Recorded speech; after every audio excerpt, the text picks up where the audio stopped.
Hi guys, welcome back to Office Blokes React. I'm Office Bloke Max. I'm Office Bloke Mike. No Daz today. He's currently doing a bit of exercise. He's on a fitness thing at the moment, so he's doing a bit. But he's going away for the weekend, so you've got us for a little bit. But we've recorded a few. Yeah, don't worry. Yeah, that's right. Daz will still be in and out. Yeah, he's got a big. I think it's a bit of a stag do he's going on, isn't it? Something. It's like 100 of them or something like that. Absolutely. So you'll notice when he comes back in the state he'll be in. Absolutely, yeah, definitely. It's going to be absolutely crazy. Honestly, I'm just glad I'm not going. I can't imagine Honestly, the things that happen there. Geez, could you imagine? It's going to be absolutely mental. But yeah. Anyway. So we've got 15 unspoken rules real New Yorkers never break. So you've been to New York? I have, yeah. Visited New York, which is absolutely amazing. I'm not sure about any rules that you'd never break or anything. Is it like etiquette maybe, or just like don't go in the subway at night or something like that? Yeah, maybe it is. I'm guessing something like that. Maybe about things like road crossings and stuff like that. Exactly. Tipping maybe. Yeah, jaywalking. Yeah, that's a good jaywalking. shout. You know. It's, yeah, I don't know. It'd be interesting actually. This. Because I've never been to New York, so I don't know anything about this. So Yeah. I'd love to learn more because it seems like a great place. So let's give it a it's go. Superb. If he wants to. Be intimidating for first-timers, and there's certain unspoken rules and customs that newbies tend to break many times without realizing it. In this video, we'll share all of them and even a few bonuses so your next trip here is free from any embarrassing or possibly expensive mistakes. As a tourist, you are far more likely to get hit by a bike than you are by a car. In my 13 years living in New York, I have never come close to being hit by a car, and 2 or 3 times I almost got hit by a bike. And I wasn't even walking in the bike lane. Always be aware of where the bike lanes are in the city because the cyclists already have a chip on their shoulder for so many cars and pedestrians ignoring this. If you stand here and try to take a photo or just don't pay attention to it, best case scenario, you're gonna get a warm New York City welcome and learn a few new curse words. Worst case scenario, you are gonna get crashed into and it is gonna be very painful. And this video is not sponsored by any kind of travel insurance, so you just don't wanna get into that. So sometimes it's a little bit tricky to find, but the easiest way to find the bike lane is to look down like this and you can see it, or better yet, It's going over. Table's gone. That's what happens when you stretch it over. It's a good point because a lot of those like electric powered as well or electric assisted. Yeah. Don't half zip along at a pace as well. Yeah, it's not like 12, someone's just. mile an hour. It's not like just someone ambling along. They're absolutely shifting, honestly. You do get that around here, though. To be fair, like you do have to always look in the centre of town. I think London's definitely bad for it as well. I guess so. I think all the city centres are the worst, aren't they? Yeah, but locally, 1 or 2, not too bad. But I mean, bike wise, you've got to be on your toes. I'd never do it though. I'd never bike round a city centre anyway. I couldn't imagine it. It's just hectic. I mean, I went round Central Park, which was a big mistake because it was so much bigger than I thought. It took absolutely ages and was absolutely sweating me nads off by the time I got back. Trying to get, because just hide it for an hour, trying to get back in an hour, made me son, and we just about made it. Sweat dripping off us, trying to get back. We thought we'd get easy, but honestly, a lot further than I thought. Yeah, see where all the cyclists are heading. But never, ever stand in the middle of this. This drives locals crazier than anything and is one of the main reasons they love to avoid the Times Square area, and that's traffic flow and how to walk properly on a congested city street. Now, this actually takes a little bit of effort if, let's say, you have 4 people in your group. What you don't want to do is walk all 4 across because you are going to be stopping all the people behind you from walking around. You need to be in groups of 2 maximum.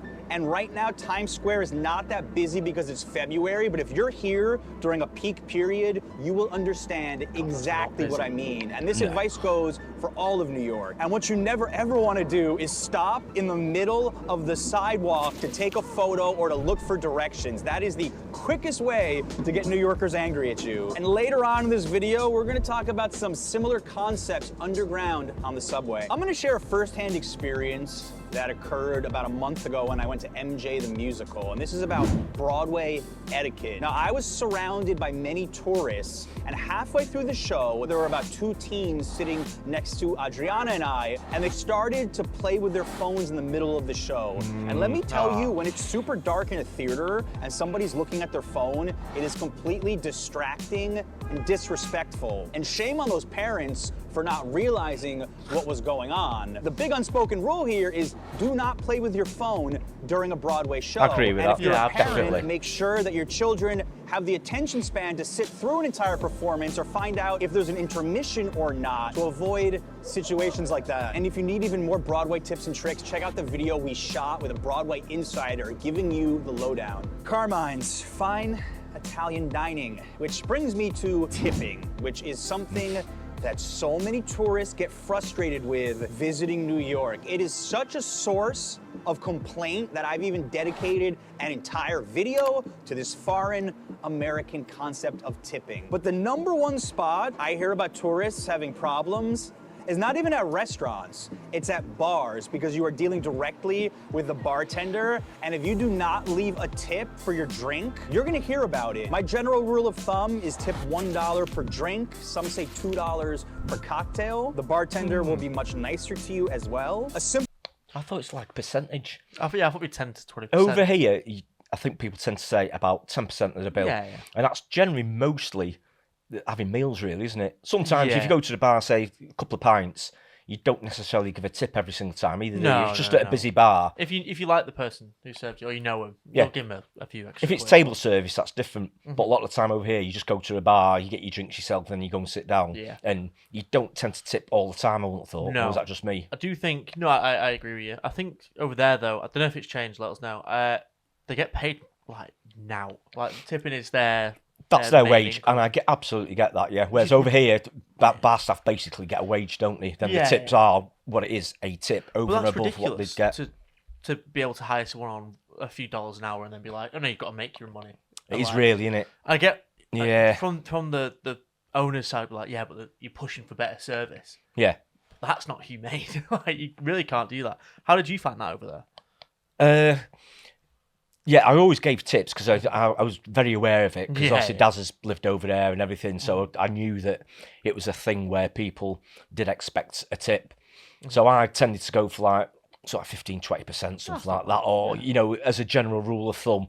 So I did make sure that I gave a tip all the time because I was sort of like aware of it. But I mean, another thing is as well, people working over there in bars, all right, yeah, so you give good service and the better service you give, but it's not down to them to get the punters in. If you've got like 4 people in at lunchtime Yeah. and that's it, you have a really quiet day, that's not down to the bar staff No, not to at get punters in, and then they're short on money, aren't Yeah. they? So, you know, that's not sort of like on them. That's So a bad, it's- I think that's a really bad culture in terms of for the workers. Like I think it should get a You should decent. get a tip. I think Yeah, it should of just course. get a decent wage to start with, and I think tips.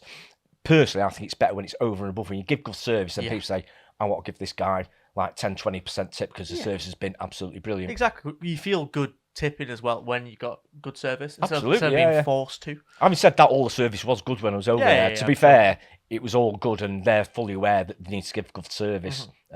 So, you know, in that sense, no complaints whatsoever. But Yeah. it's just a completely different culture, and I get why they do it. But I think it is changing though. I'm not sure. I have heard, is it right? Okay. I think I might be wrong. It might be in different states, but yeah. Yeah. All right. think that's People right. can let us know in comments about that. Yeah, exactly. Simple rule for restaurants, tip 20% of the pre-tax total on the bill, assuming your service was good enough. You know, look, I understand the frustration out there because in many other countries, servers are paid living wages, but Yeah. in the United States, they live off of tips. And while I might not personally be a fan of it, I still adhere to it because when you visit another city, another country, you have to do as the locals do. Something brand new in New York, if you are ordering Uber Eats or DoorDash delivery to your hotel, they have pretty much cut out tipping. This is a recent change where they've just raised fees. Now they have a screen where they only suggest a $1, $2, or $3 tip after the order has been delivered. And I know many New Yorkers now who just don't tip anymore on these apps because the drivers are getting $30 an hour and the fees, well, they've gone up. The weather, every New Yorker's favorite topic. Take it from me as somebody that films outdoors all the time and relies on weather reports daily to know when to film. The weather in New York City is extremely volatile. First of all, Manhattan, you are never far from the water, so you could catch yourself walking on a street that just has a crazy amount of wind and it'll feel 10 to 15 degrees cooler. So I'd say between November even to April, sometimes even into May, having a light jacket with you, a sweater, always a good idea. Another thing is the rain. I try my hardest not to film when it's raining. Yeah, I was going to say, this is absolutely nothing. Home from home. Rain popped up into the forecast, and we had some of it for about 2 to 3 hours, and I was completely unprepared.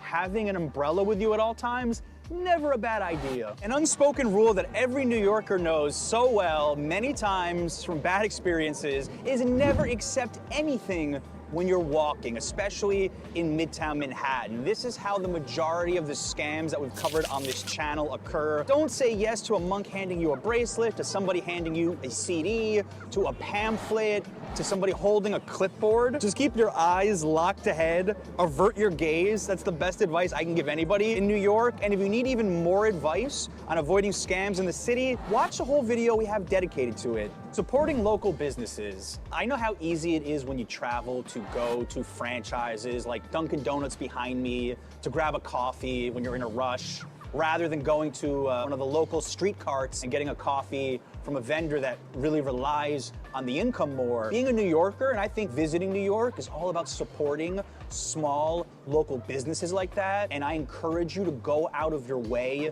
to do so. And supporting local businesses is definitely something that'll really make your trip to New York a lot more memorable. In some cultures, it's just commonplace for locals to stare at you. Well, in New York, it is the complete opposite. Minding your own business is something that native New Yorkers especially know all about. So if you see somebody acting erratic, doing weird things, don't stare, don't point at them, just don't get involved. Because if you look at somebody, it could be a trigger for a... I think that's what New York can say. Hey, focus on yourself, mate. Mind your own business. Yeah, if you see something doing strange or erratic, I mean, oh shit. It's like Piccadilly Gardens. Just, but to be fair, if you don't know, Piccadilly Gardens is just like where all the manics go in Manchester. Yeah. And you will stare because it's really funny. It needs to be sorted out, that, don't it? I mean, it's the centre of town, and you know, it's not good at all. No. But yeah, definitely weather-wise, I mean, I think we're pretty preoccupied with weather over here as well, aren't we? I can't imagine that rain being worse than ours. It might be colder in New York, I will say, because the higher. Oh, we're thinking of winter. It'll be it gets really bad, doesn't it? And, they actually get snow. Pretty bad snow, nice. Which is pretty rare around here, really, isn't it? We don't get that much. We had it for like 3 days this year, I think. Yeah, in like January. Yeah, I think. A couple of inches maybe, but that's pretty much it, isn't it? You know. Yeah, it's a shame.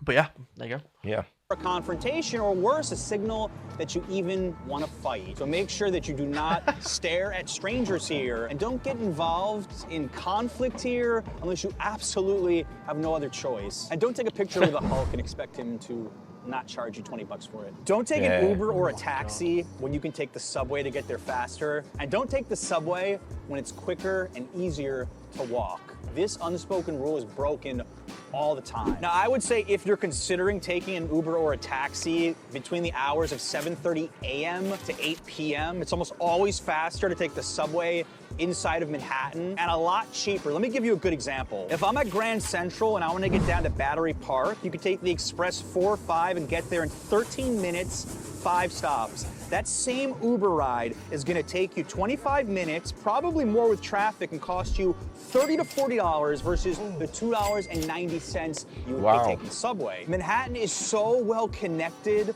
by subway that this example holds true in almost any way you could think of between Midtown to Lower Manhattan. And when it comes to walking during peak hours when traffic is terrible, don't even think about hailing a taxi. And even sometimes waiting for the subway could be 10 minutes or more. If it's crowded, walking down the steps is all gonna eat up your time. And if you could just walk 15 to 20 minutes, I always advise walking, unless the weather's bad. And since you're gonna be riding the subway underground, there's some unspoken rules we definitely have to go over. Let me repeat this for the 10th time on the channel.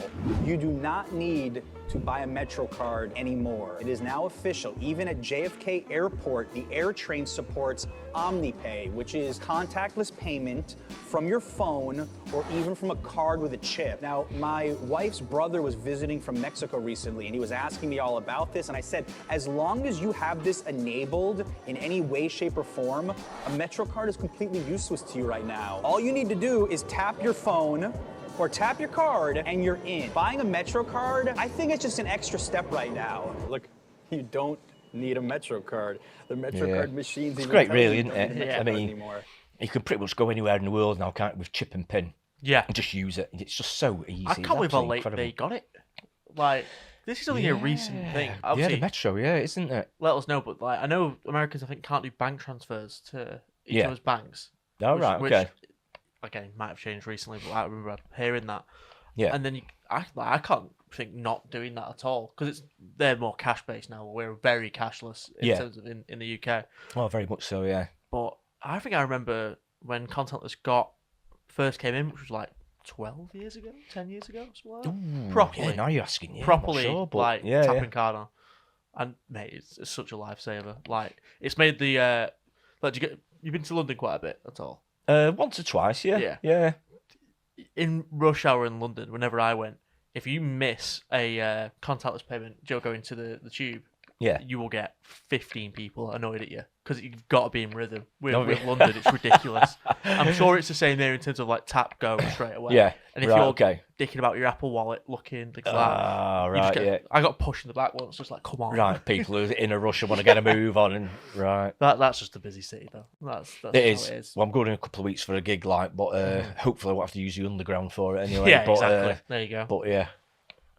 Right from the horse's mouth, okay? So when you're going up an escalator in a subway station in the city, always stay to the right, because if people are in a rush, I thought it'd be to the left. They're late for court, I don't know what, they want this lane here open. Do not stand to the left unless you are walking quickly. Another unspoken rule broken all the time, and it's really just courtesy, is when people are getting out of the subway, do not block the doors. Stand to the side, let them exit, and then go in. And you would be surprised how often I see people breaking this simple rule, even locals. The subway intercom is likely gonna sound like a toddler babbling right when you need it most, or the train track noise like this is gonna make it impossible to hear what the next stop is. Always be paying attention to how many stops you have left if you don't know the city well. Even a few weeks ago, I missed my stop because I zoned out. It happens to everybody.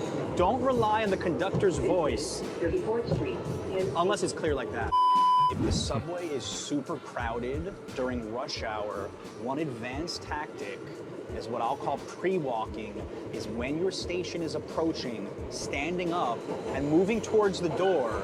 Because if you wait till the last second, you could run into a sea of people flooding onto the train right as you want to get out. So if you have the time, get up right as your stop is approaching on a busy, busy train. Respecting neighborhoods, and this goes beyond the obvious, like not littering. I'm also talking about your volume and your noise if you're going out at night and going to bars. Now, I used to live at that apartment right there in Greenwich Village for almost a decade, and I can tell you that on weekends, the volume from outside was enough to wake you up unless you had a fan or white noise going, and people would sometimes even open up our garbage area to use the bathroom. That being said, always paying attention when you're out and not being super noisy on the street late at night is going to be very considerate of you when there's people sleeping who have to go to work the next day. Another unspoken rule is if you are going to celebrity houses or even places where celebrities used to live, like Richard Gere's old townhouse behind me, which sold for over $10 million in 2007. If you're a huge Richard Gere fan, you can take a photo of it, that's fine, but don't peer into the windows, don't open the gate, don't stand on their stoops. Realize that people live here and be respectful of that. Richard Gere lived there, Sandra Bullock, Anne Wintour from Vogue is somewhere here. I lived on the poor side of the street. Let's talk fast serve restaurant etiquette, and I'm actually standing in front of my old deli here in the village. If you go to a deli, a bodega, a pizza spot, and there's a long line, make sure you know your order before you get to the front. Step out of line if you have to, because if you're gonna be asking the worker 50 questions while there's 30 hungry construction workers behind you, you're gonna be in for some trouble. That is one thing, respecting people's time.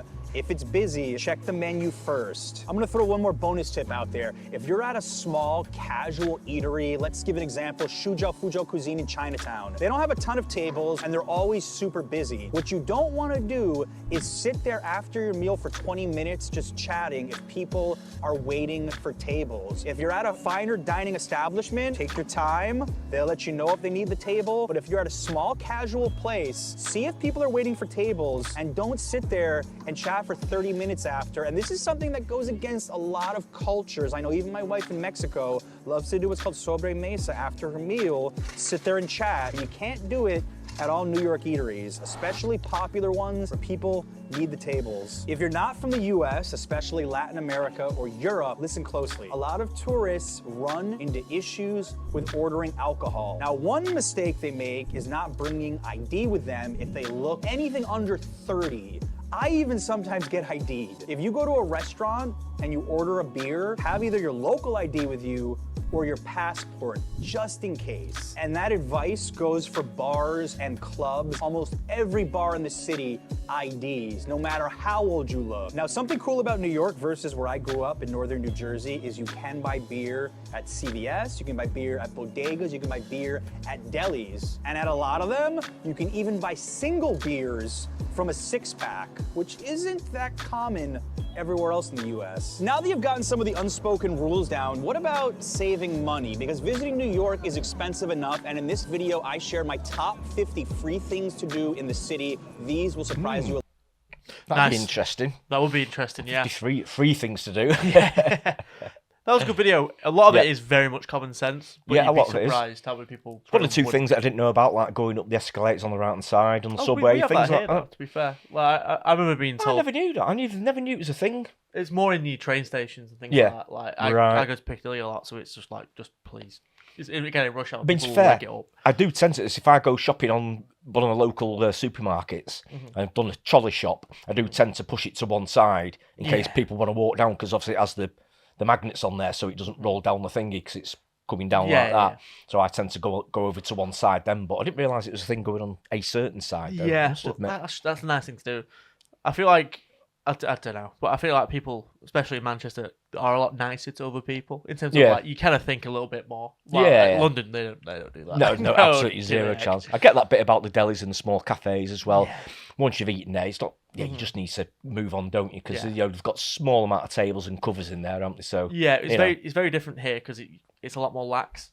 Like, obviously, we're in Hale, so if you go to a cafe, you can just you can lounge. It's a lot different, but then you paid probably a bit more for the drinks and the everything as well. Yeah. So, but I think in a more touristy destination, you probably get it a little bit more, don't you? Where there's going to be a lot bigger turnaround of people maybe wanting the seats and stuff like that. We had that in town. I had a meeting on the weekend. We went to like a coffee shop, and they're like itching to get people moving. No, really? I'm surprised because but there was a line. So it's just being polite. It's kind of all it is, really. Just once you don't move. I'm not sure if it's like the change, like your Costas and your Starbucks. I don't think that's quite the same over here. I think maybe at the independent ones. I think it's probably more that thing, isn't it? We were in Northern Quarter, which is mostly independent.